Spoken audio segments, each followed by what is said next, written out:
C'est vendredi matin, c'est le Metal Morning Show sur Radio Metal et on te l'a promis pour le jour de sortie du nouvel album d'Overkill, le groupe de thrash américain légendaire présent depuis les années 80 qui a contribué à créer ce style. C'est un événement, on est avec le chanteur du groupe, Bobby Blitz Ellsworth, et ce grâce à Nicolas Grécourt, le rédacteur en chef de Radio Metal, qu'on remercie, qui a préparé et ficelé cet entretien pour nous et pour radiometal.com.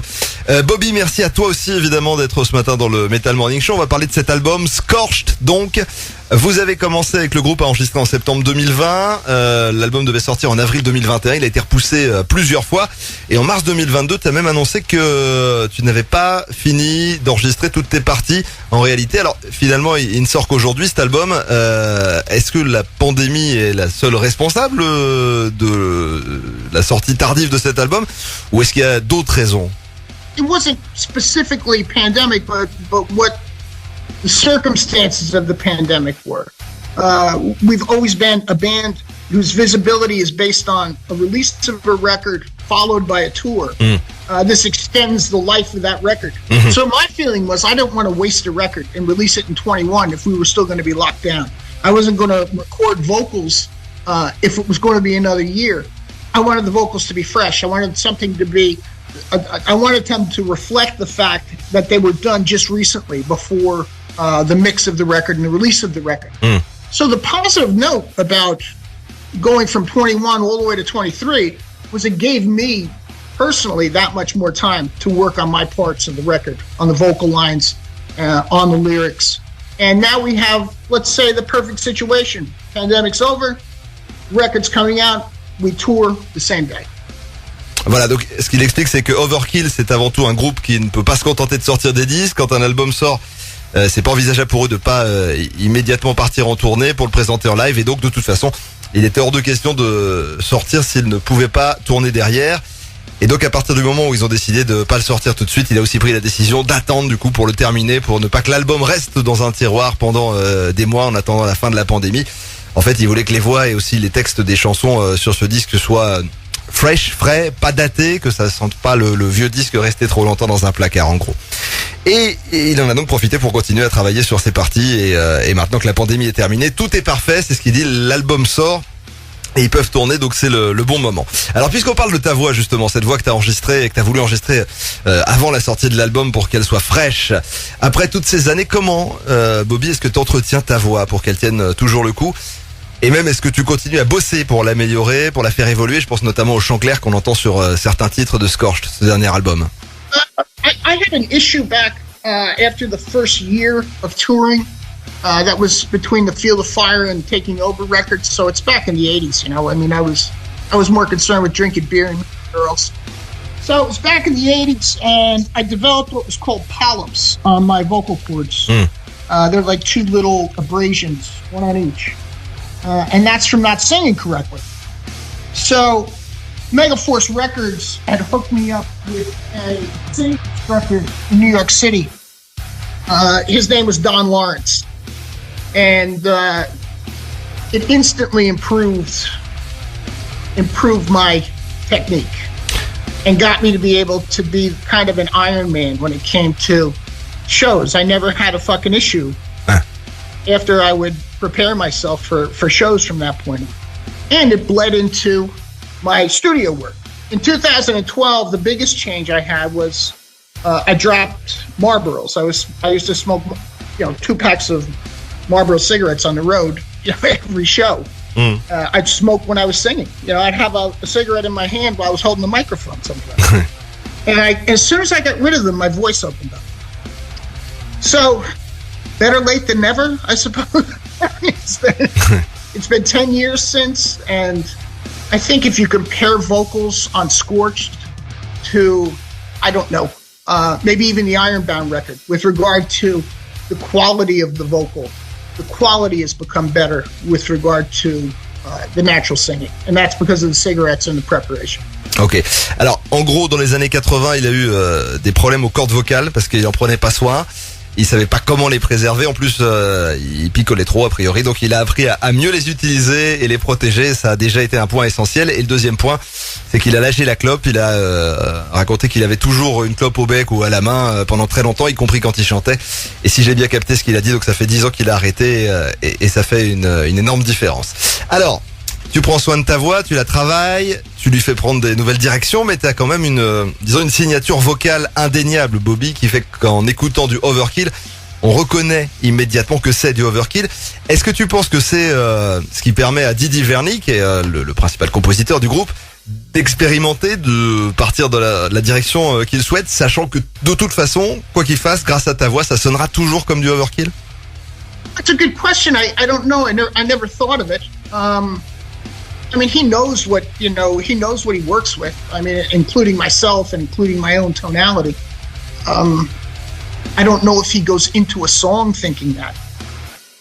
Ok, bon alors il sait pas vraiment si Didi Verny voit les choses comme ça, mais en tout cas il a trouvé que c'était une bonne question. Donc c'est déjà ça. Et comment on fait alors, Bobby, quand on est là depuis plus de 40 ans comme Overkill, pour continuer à se renouveler, à pas ressortir éternellement le même album tout en gardant son identité? Well, I think probably the key, or at least the key for me, is to not try, but also keep an open mind. You know, when I first got the riffs for Fever, and I heard the mellow parts, I was like, here we go. Somebody's getting all spooky.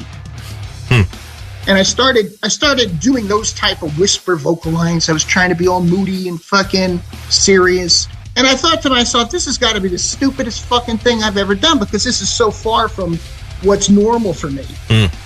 So by keeping the open mind, I did what I did best. And I really just opened my voice, you know, and kind of thought to myself, what would be something that I would love from an era gone by vocally for this part? And it just came out. Voilà, alors la clé pour lui c'est pas vraiment de se concentrer là-dessus, au contraire c'est de pas essayer de se renouveler à tout prix, simplement garder l'esprit ouvert. Et il citait l'exemple de la chanson Fever, qui est une chanson sur laquelle il surprend vocalement, c'est ce qui est sur le dernier album d'Overkill. Et il explique qu'au début il a essayé des trucs qui lui correspondaient pas, il se forçait un peu à faire des trucs et finalement il a arrêté de se forcer. Il s'est laissé porter par la chanson et il a fait ce qui lui semblait le mieux à lui. Et ça l'a fait. Donc on va écouter ce titre dont il parle justement, tiens, Fever, extrait de Scorched, nouvel album de Overkill qui sort aujourd'hui. Et on reste avec Bobby Blitz. Bobby Blitz Ellsworth, le chanteur légendaire du non moins, groupe légendaire de thrash américain Overkill, qui est notre invité ce matin sur Radio Metal et dans le Metal Morning Show. Fever, c'est un extrait de Scorched, l'album du groupe mythique légendaire de thrash américain Overkill qui sort aujourd'hui, ce nouvel album. Bobby Blitz Ellsworth, le chanteur du groupe, est sur Radio Metal ce matin avec nous pour encore quelques minutes. En ce jour de sortie, on va reparler, Bobby, un peu de l'enregistrement de l'album qui s'est fait à distance, comme ça se fait beaucoup maintenant et comme ça s'est beaucoup fait évidemment pendant la période Covid. Est-ce que ça t'a manqué, toi qui viens, comme le reste du groupe, des années 80, d'une époque où pour faire les choses, quoi que ce soit, il fallait être présent, on n'était pas encore dans l'ère du virtuel. Est-ce que ça t'a manqué de pas travailler directement en présence des autres? I was missing it, but I think the results speak for themselves. That was a fear. That was not going to dictate the outcome of the record. The outcome of the record to me is positive. The fear in it, while it was being put together, especially my parts, I said, geez, I wish there was somebody here. But then I used Zoom. I used the telephone. I used FaceTime, and we went back and forth over all sorts of things. And everything I recorded, those guys had within minutes and would have comments on it. So even though the time was different and the circumstance was different, it was a positive experience. Alors oui, ça lui a manqué, mais il est heureux du résultat et ils ont quand même beaucoup communiqué pendant l'enregistrement via Zoom. Il a parlé de FaceTime, du téléphone bien sûr, etc. Donc il était quand même, d'une certaine façon avec les autres, ils étaient quand même ensemble. On le dit depuis le début, Overkill fait partie des poids lourds du thrash américain depuis les années 80. Et d'ailleurs Bobby t'a expliqué que le feu qu'on voit sur la pochette de Scorched, le dernier album, c'est un clin d'œil à votre premier album qui s'appelait Feel the Fire. Est-ce que c'est important pour toi qu'un groupe reste fidèle à ses racines et n'oublie pas d'où il vient? Well, for me, I think that's necessary. I've always lived that way my entire life. I mean, I love, for instance, history. I mean, that's one of the things that, on a personal level, is something I crave to know, to learn. So I think for me it's necessary for sure to not forget, and I never have. I mean, I'm the same. I can't say I'm exactly the same guy, but I mean, I'm wearing the same kind of Levi's and motorcycle boots that I was wearing when I was 22 doing this.